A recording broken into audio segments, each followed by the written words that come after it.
안녕하세요. 김종갑의 경제부동산입니다. 구독, 좋아요 부탁드립니다. 강남을 포함한 서울과 1, 2기 신도시, 수도권 전체가 실거주가 조만간 폐지됩니다.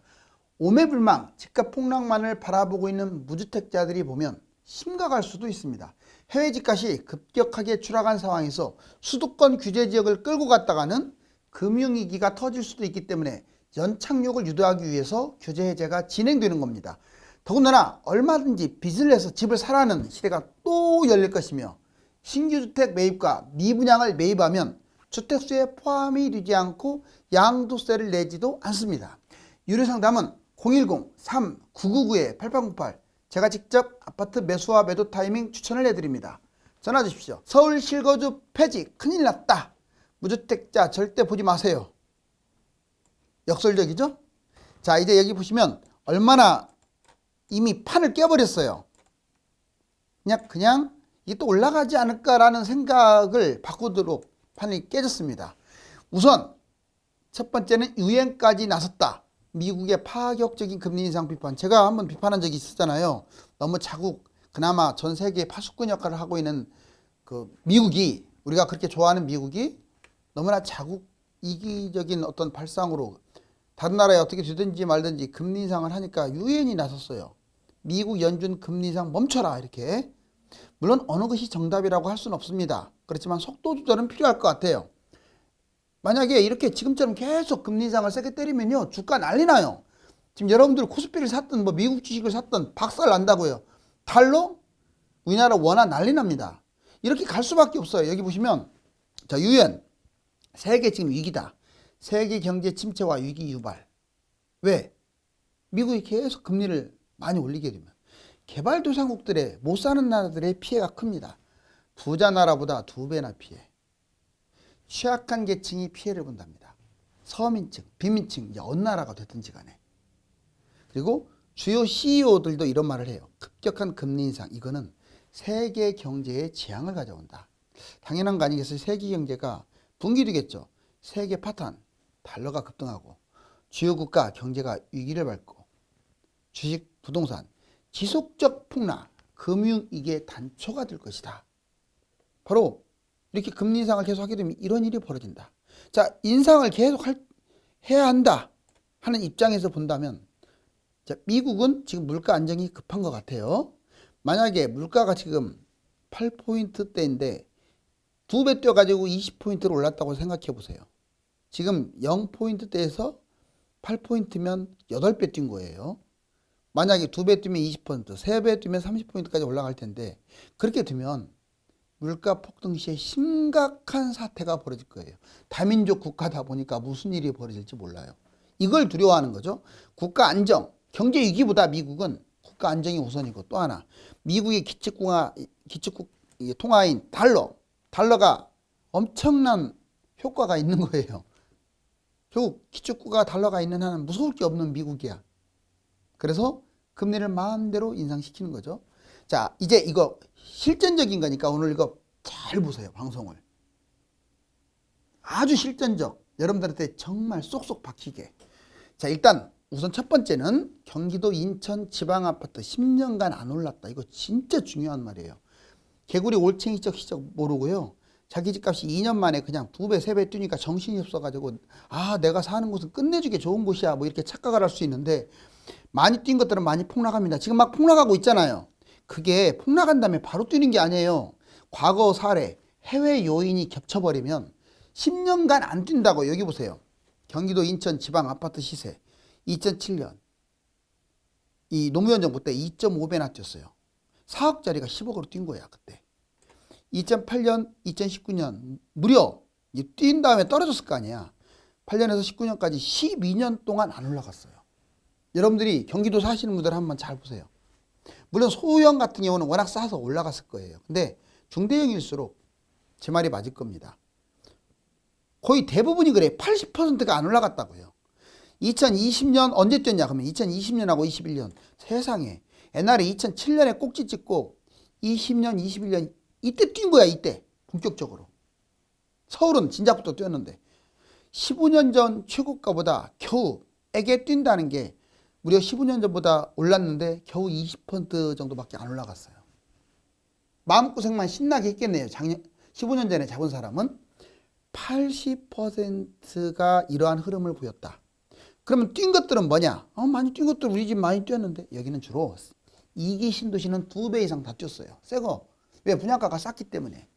그 다음에 분양받은 곳들. 고분양가 말고 웬만한 분양들 다 2배 이상 뛰었습니다. 세계 경제 위험시 반복. 지금 앞에 이런 사례가 이번에 똑같이 반복될 가능성이 아주 중요해요. 그래서 선택이 중요해요. 여기 한번 보여드릴게요. 자, 일산 주엽동 하면 일산에서도 제일 잘 사는 동네 중에 한 군데죠. 자, 17단지 신안 40평대. 여기 보면 2007년 꼭지 찍을 때가 11억 정도 했어요. 여기. 그래가지고 여기 보세요. 11년 이제 7년부터 떨어져 갖고 8년부터 떨어져 갖고 19년까지. 자, 보세요. 8년에서 19년까지 거의 12년 동안 이렇게 이 박스 친 이곳 떨어졌다가 겨우 회복하고 이 12년 동안 제자리 걸음이야. 제자리 걸음. 그리고 최근에 와서 2년 동안 더 많이 뛰었죠. 이렇게. 그런데 여기하고 한번 비교를 해보자고요. 에게 겨우 뛴 게 11억이라면 이거 12억대이기 때문에 1억, 2억밖에 더 안 올라갔어요. 이거 떨어질 때 얼마만큼 떨어지냐 여기 써있네요. 4억 8천으로. 어떻게 11억짜리가 4억까지 빠져요. 그래놓고 마음고생 신나게 하고 신고가는 찍었는데 예전에 매수한 가격보다 조금 더 올라서 물가 상승이라든가 뭐 대출 이자 감고 따지면 남는 게 없어요. 이게 문촌마을의 얘기가 아니에요. 80%의 경기도와 인천 지방 상당수가 이랬다 이거예요. 이거를 왜 까먹습니까? 그러면 왜 이런 일이 왜 벌어졌을까요?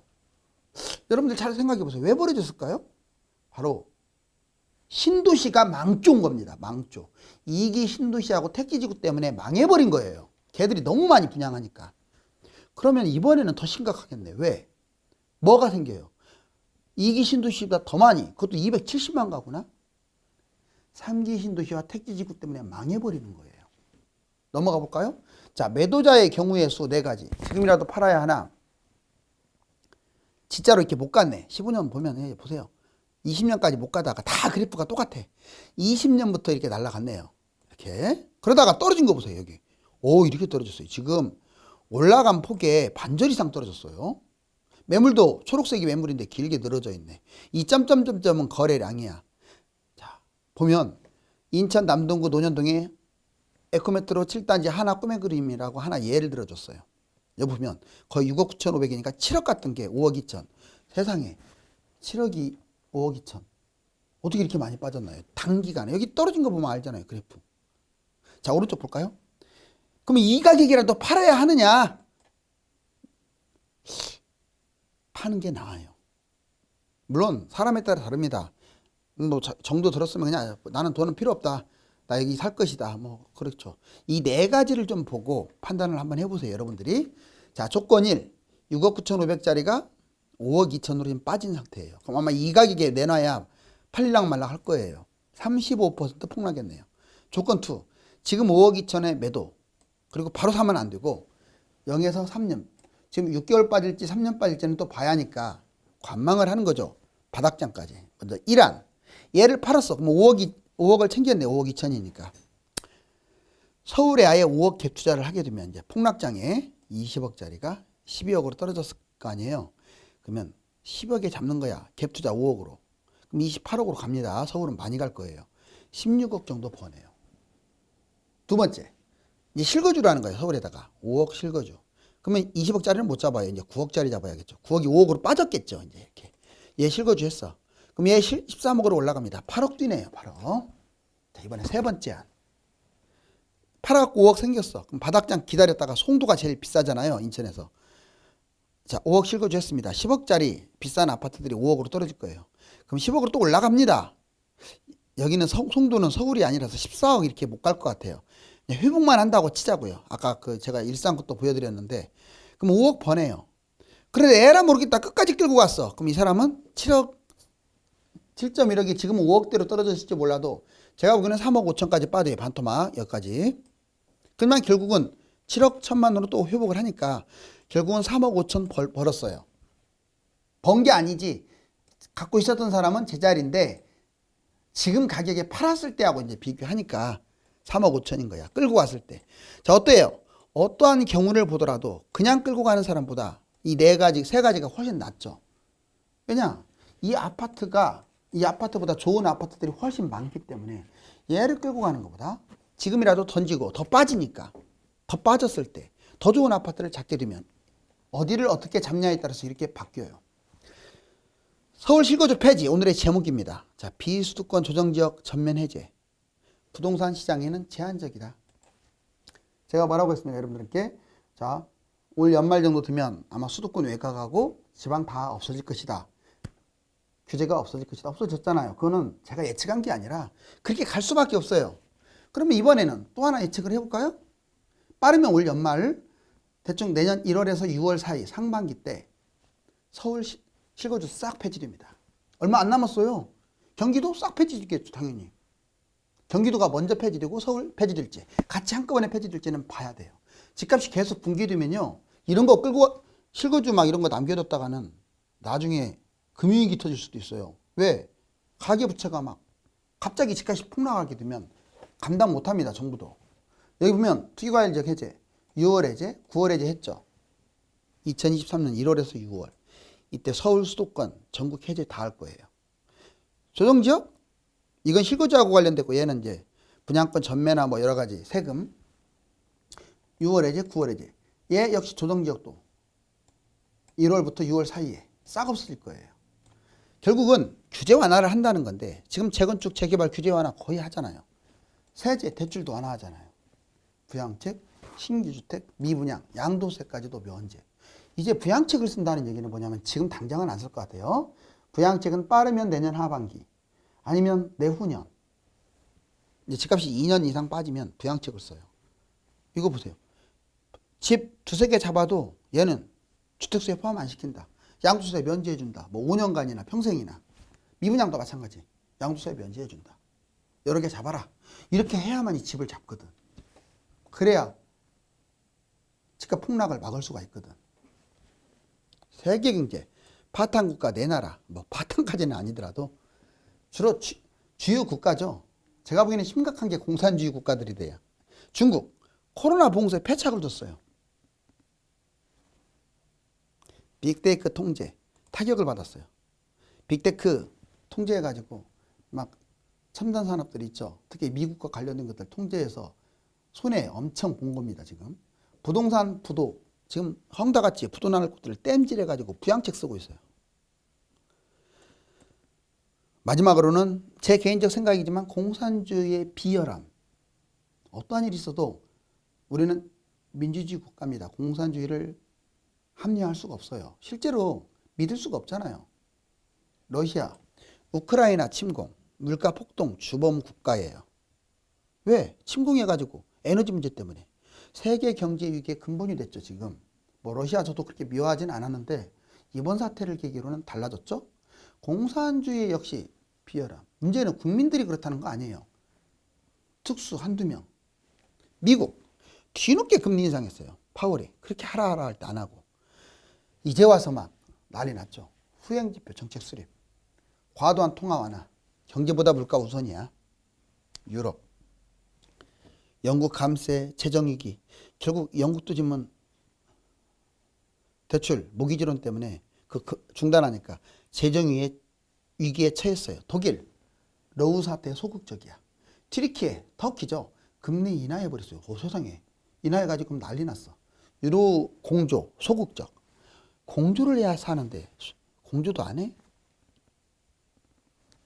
부동산, 국내 평가에서 10가지 다 하락이에요. 얼마나 심각한지 보여드릴까요? 물가 급등, 금리 인상, 경기 침체, 해외 집값 하락, 주식하고 환율 폭락. 이제 국내적인 요인, 정부 정책. 정부 정책이요. 지금 집값 아직도 뭐 해제는 하고 있지만 너무 소극적이에요. 이렇게 가다가는 제가 보기에는 막 빠질 것 같은데요. 부동산 지표, 모든 지표 한 20가지가 하락하고 있어요. 실거래 급락, 미분양 급증, 공급도 넘쳐납니다. 3기 신도시 때문에 망한다고 했어요. 제가 아까. 그럼 2015년과 22년에 얼마나 집값이 많이 뛰었느냐. 아파트만 보자고. 서울 15년에 평균이 4억 9천. 17년이라고 썼는데 22년이에요. 22년. 12억 7천. 얼마나 많이 뛰었는지 알겠죠? 이렇게 많이 뛴 거예요. 각 지방도 하나씩 여러분들이 보면 되겠네요. 상상 초월이죠. 자, 지금 상황 보자고요. 얼마나 심각한지. 14년 1월 달에 110이었어요. 매매 가격 전망 지수가. 지금 61.5. 자, 여기 보세요. 그 전에 없잖아. 예전에 9.13 때 또 많이 빠졌는데 그때하고 게임이 안 돼. 이미 붕괴돼 버렸어요. 제가 보기에는 이거 쉽게 회복 못 합니다.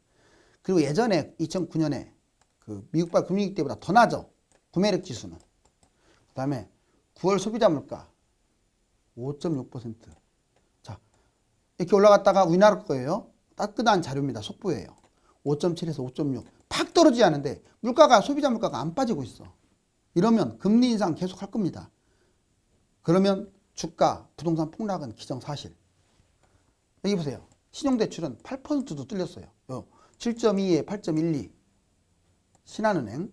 그 다음에 국민은행 주담대 7.14까지 올라왔네요. 만약 이거를 계속 올리면 기업들이 부도가 납니다. 2.50까지 올려버리면 이제 정상적 상황에서 대출금리를 2.50 올리면 대기업도 마찬가지로 50% 이상이 부도가 날 위험에 처하게 돼요. 그러니까 금리 인상이 얼마나 무서운지 알겠죠. 청약 경쟁률 작년에 10배로 하락했어요. 여기 보세요. 이게 도시별로 있는데 빨간색이 올해, 회색이 작년 건데 10배. 작년에 100대 1이었으면 올해는 10대 1. 작년에 10대 1이었으면 지금은 1대 1. 작년에 5대 1이었으면 지금은 미분양. 집값 폭등, 문정부. 예전에는 2017년 보세요. 자, 6억 이하 아파트가 세상에 서울에 67.4%. 그러니까 6억 이하 아파트가 거의 많았어요. 67.4%. 지금은 빠졌다고 하는데도 8.8. 얼마나 집값이 뛰었다는 얘기예요. 반대로 비싼 아파트 12억 초과는 7.5밖에 안 됐는데 지금 43.3이 반절이 12억은 초과야. 집값 대폭락. 여러분들 모두 잘 됐으면 좋겠네요. 이제 모든 규제는 풀릴 것이고 부양책을 써서 집값 폭락을 막으려 할 것입니다. 그렇지만 국내의 경제가 워낙 좋지 않은 데다가 해외 집값마저도 폭락하고 있어서 배기하기 무효입니다. 감사합니다.